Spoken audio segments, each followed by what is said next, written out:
عن عبد الله بن عمرو رضي الله تعالى عنهما قال قال رسول الله صلى الله عليه وسلم افشوا السلام واطعموا الطعام رواہ البخاری۔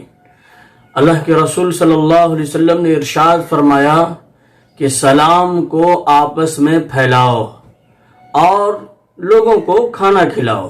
دوسری حدیث اللہ کے رسول صلی اللہ علیہ وسلم کی ہے السلام قبل الکلام، یہ بھی بخاری کی ہے۔ حضرت جابر بن عبداللہ رضی اللہ تعالی عنہ کہتے ہیں کہ اللہ کے رسول صلی اللہ علیہ وسلم نے ارشاد فرمایا کہ بات کرنے سے پہلے سلام کرو، سے السلام علیکم بیفور یو اسپیک۔ جب ہم موبائل سے کسی سے بات کرتے ہیں تو ہیلو ہائی کی جگہ السلام علیکم ورحمۃ اللہ وبرکاتہ کہنا چاہیے۔ اس سے یہ کہ سامنے والا اگر غیر مسلم ہے تو اس کو پتہ چل جائے گا کہ یہ مولانا صاحب کا فون ہے یا امام صاحب کا فون ہے، یا اگر کوئی ادھر سے فون کیا ہے اور رانگ نمبر، غلط نمبر ہم کو لگ گیا ہے، اور جیسے ہی ہم سلام کریں گے تو وہ سمجھ جائے کہ دوسرے آدمی کو فون لگ گیا ہے۔ اب دماغ خراب کرنے کی زیادہ اور وقت برباد کرنے کی ضرورت نہیں ہے، وہ خود ہی سمجھ جائے گا کہ امام صاحب کو یا کوئی مسلمان صاحب کو لگ گیا ہے، اس لیے وہ فون سلام سنتے ہی کاٹ دے گا۔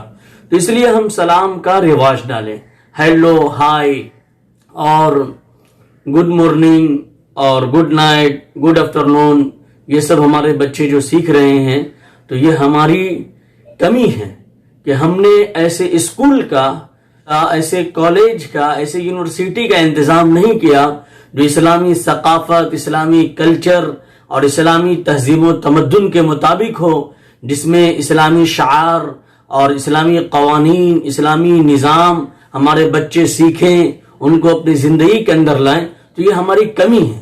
اگر کسی کے گھر میں کسی کا انتقال ہو گیا ہے، آپ اس کو کہیں گڈ نائٹ، آپ کی رات اچھی ہو، تو پھر یہ پورا بہتر سمجھ میں نہیں آ رہا ہے۔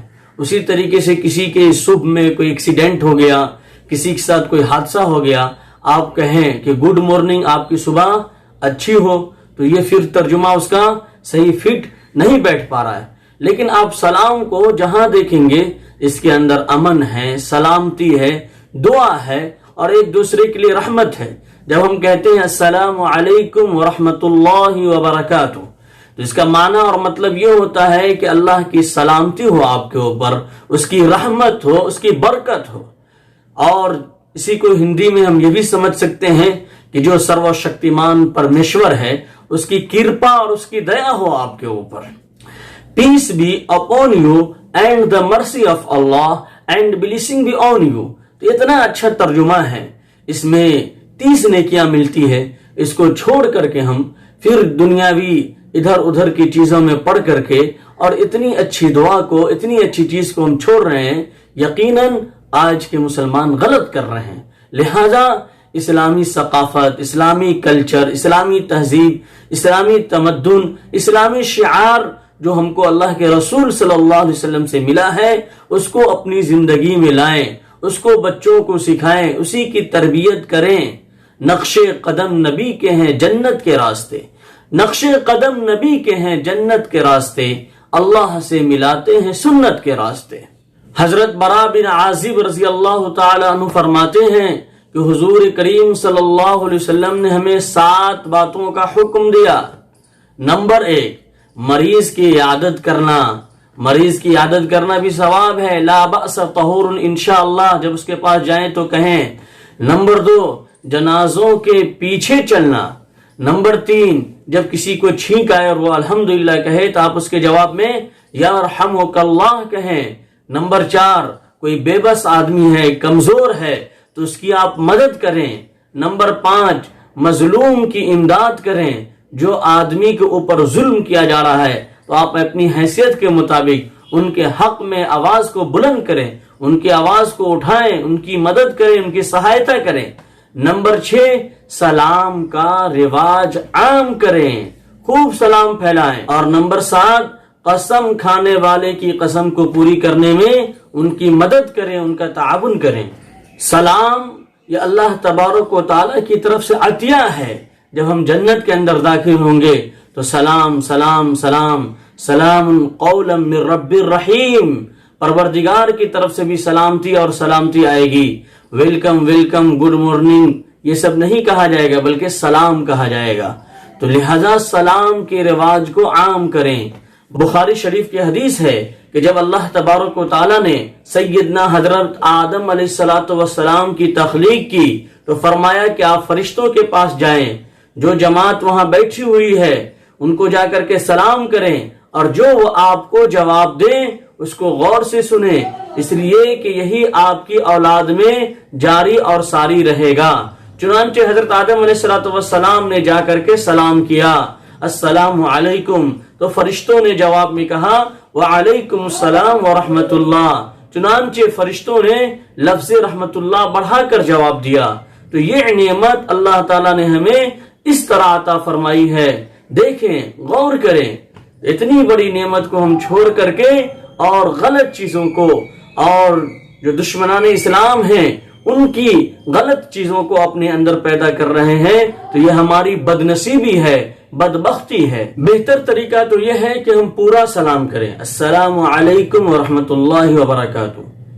صرف السلام علیکم کہہ دینا کافی نہ سمجھیں، لیکن 3 جملے بولنے میں زیادہ ثواب ہے. ابو داؤد شریف کی حدیث ہے کہ ایک مرتبہ حضور اقدس صلی اللہ علیہ وسلم مجلس میں تشریف فرما تھے. ایک صحابی تشریف لائے، انہوں نے کہا السلام علیکم، آپ نے ان کے سلام کا جواب دیا اور فرمایا 10. اس کے بعد دوسرے صحابی آئے، اس نے کہا السلام علیکم ورحمت اللہ، آپ نے اس کے سلام کا جواب دیا، فرمایا 20. اس کے بعد تیسرے صحابی آئے اور اس نے کہا السلام علیکم ورحمت اللہ وبرکاتہ، آپ نے ان کے سلام کا جواب دیا، فرمایا 30. کیا مطلب ہوا اس کا؟ اس کا مطلب یہ ہوا کہ جو السلام علیکم کہتا ہے اس کے لیے 10 نیکی، جو السلام علیکم ورحمت اللہ کہتا ہے اس کے لیے 20 نیکی، اور جو السلام علیکم ورحمت اللہ وبرکاتہ پورا کہتا ہے اس کے لیے 30 نیکی اس کے نامہ اعمال میں لکھی جاتی ہے. اسی طریقے سے جب ہم نماز میں سلام پھیرتے ہیں السلام علیکم ورحمت اللہ، تو پھر کیا ہے کہ اس وقت علماء نے لکھا ہے کہ ہم یہ نیت کر لیں کہ ہمارے دائیں جانب جتنے مسلمان ہیں، اور مسلمانوں کے کاندھوں پر فرشتے ہوتے ہیں کرامن کاتبین، بلکہ ہر انسان کے کاندھوں پر ہوتے ہیں، تو اس کی بھی نیت کر لیں کہ ان سب پر میں سلامتی بھیج رہا ہوں. تو جب بائیں جانب سلام پھیرے تو بائیں کی طرف نیت کر لیں، دائیں جانب سلام پھیرے تو دائیں کی طرف نیت کر لیں. تو اس سے کیا ہے کہ ہمارے لیے فائدہ ہوگا، اور فرشتے کا جواب بھی ہماری طرف واپس لوٹ کر کے آئے گا. وَإِذَا حُيِّيتُم بِتَحِيَّةٍ فَحَيُّوا بِأَحْسَنَ مِنْهَا أَوْ رُدُّوهَا. جب ہم کو کوئی سلام کرے تو اس کا جواب ہم اسی طریقے سے دیں، یا بہتر یہ ہے کہ اس میں اضافہ کر کے دیں. یعنی کوئی السلام علیکم کہا تو ہم اس کے جواب میں السلام علیکم ورحمت اللہ بڑھا کر کے دیں، اور کوئی السلام علیکم ورحمت اللہ کہا تو السلام علیکم ورحمت اللہ وبرکاتہ ہم بڑھا کر کے جواب دیں. تو جس طریقے سے وہ سلام کیا ہے اس سے بہتر انداز میں اور بڑھا کر کے جواب دینا چاہیے، اور کم سے کم بڑھا کر کے نہیں دے رہے ہیں تو اتنا ہی جواب دینا چاہیے. کہیں ہم جا رہے ہیں اور مجلس میں بہت سارے لوگ ہیں تو ایک مرتبہ سلام کہہ دینا کافی ہے. اب جتنے آدمی مجلس میں ہیں اتنی بار سلام کرنا ضروری نہیں ہے، بالکل غلط ہے، بلکہ ایک مرتبہ ہم سلام کر دیں یہ کافی ہے. اور اگر کہیں وعظ ہو رہا ہو، تقریر ہو رہی ہو، تو بالکل آہستہ آواز سے سلام کر کے بیٹھ جائیں. اتنی بلند آواز سے سلام نہ کریں کہ انٹرفیئر ہو، مداخلت ہو، دخل اندازی ہو. بالکل آسانی کے ساتھ دھیرے سے سلام کر کے بیٹھ جائیں. کہ اگر کوئی آدمی قرآن کریم کی تلاوت میں مشغول ہے، ادھر ادھر نہیں دیکھ رہا ہے، تو پھر ہم کو سلام کر کے مداخلت نہیں کرنا ہے. کوئی آدمی نماز پڑھ رہا ہے تو اس کو سلام نہیں کرنا ہے. کوئی آدمی ذکر و اذکار میں لگا ہوا ہے، تسبیحات پڑھ رہا ہے تو اس کو سلام نہیں کرنا ہے، وہ اللہ کی یاد میں لگا ہوا ہے، وہاں مداخلت نہیں کرنا ہے. تو جہاں موقع ہو، مناسبت ہو، وہاں سلام کرنا ہے. جب ہم اپنے گھر کے اندر جائیں تو بھی سلام کریں، اور کہیں بھی جائیں تو سلام کریں، اجازت لیں، جب اجازت ملے تب سلام کریں. اسی طریقے سے راستے میں جو آدمی چل رہا ہے تو بیٹھے ہوئے کو سلام کرے، جو آدمی گاڑی سے جا رہا ہے، سائیکل سے جا رہا ہے، تو جو آدمی پیدل چل رہا ہے اس کو سلام کرے. تو جو اعلیٰ ہے وہ اسفل کو سلام کرے تاکہ اس کا فخر اور گھمنڈ کیا ہے کہ دور ہو۔ اسی طریقے سے چھوٹوں کو چاہیے کہ بڑوں کو سلام کرے، اور اگر بڑا سلام کر دیتا ہے تو ایسا نہیں ہے کہ اس کی انسلٹ ہو جائے گی، بلکہ چھوٹوں کو سلام کرنے کے لیے، سبق سکھانے کے لیے یہ بھی بہتر طریقہ ہے۔ ہم اپنے بچوں کو سلام کریں، جب تک کہ ہم اپنے بچوں کو سلام نہیں کریں گے پھر وہ سیکھیں گے نہیں، پھر وہ ہم کو سلام نہیں کریں گے۔ اس لیے کہا جاتا ہے کہ بچوں کو جب آپ سکھائیں گے کہ بیٹا آپ پانی لائیے، آپ کھانا کھا لیجئے، تو ہمارے بچے بھی وہی کہیں گے کہ ابو آپ کھانا کھائیے، آپ پانی پی لیجئے، اور اس کو تم اور ڈانٹ ڈپٹ کر کے غلط الفاظ سے ہم کہیں گے تو وہ بھی ہم کو وہی کہے گا، چونکہ اس کی میموری خالی ہے۔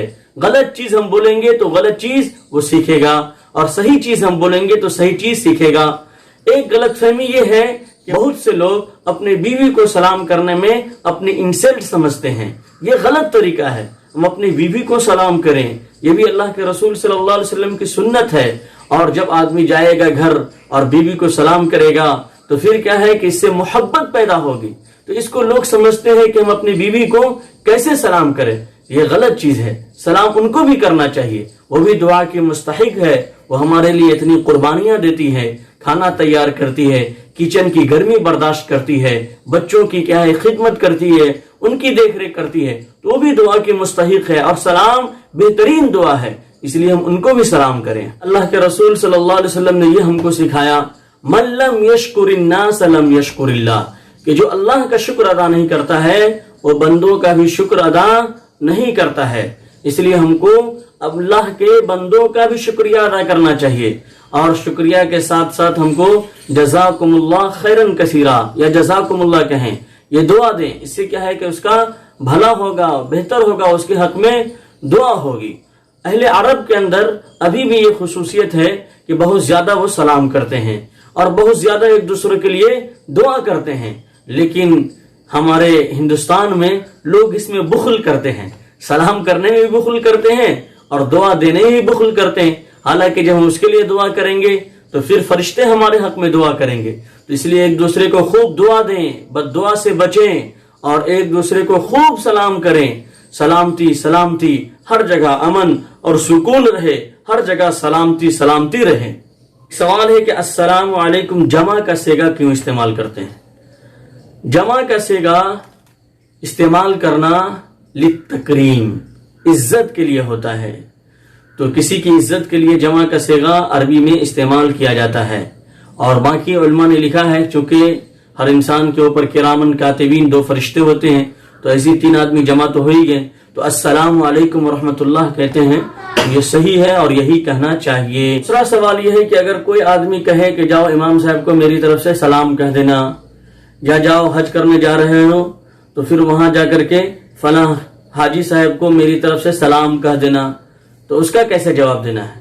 اس کا جواب دینا ہے وعلیہم وعلیکم السلام، کہ آپ کے اوپر بھی سلامتی ہو اور ان کے اوپر بھی سلامتی ہو، تو آپ پر بھی سلامتی ہو اور ان کے اوپر بھی سلامتی ہو، تو اس طریقے سے جواب دینا چاہیے۔ وعلیکم السلام کہہ دیے تو جو سلام پہنچا رہا اس کے اوپر تو ہو گیا، لیکن جو سلام بھیجا ہے اس کا جواب باقی رہ گیا۔ علیہم وعلیکم السلام کہنا چاہیے۔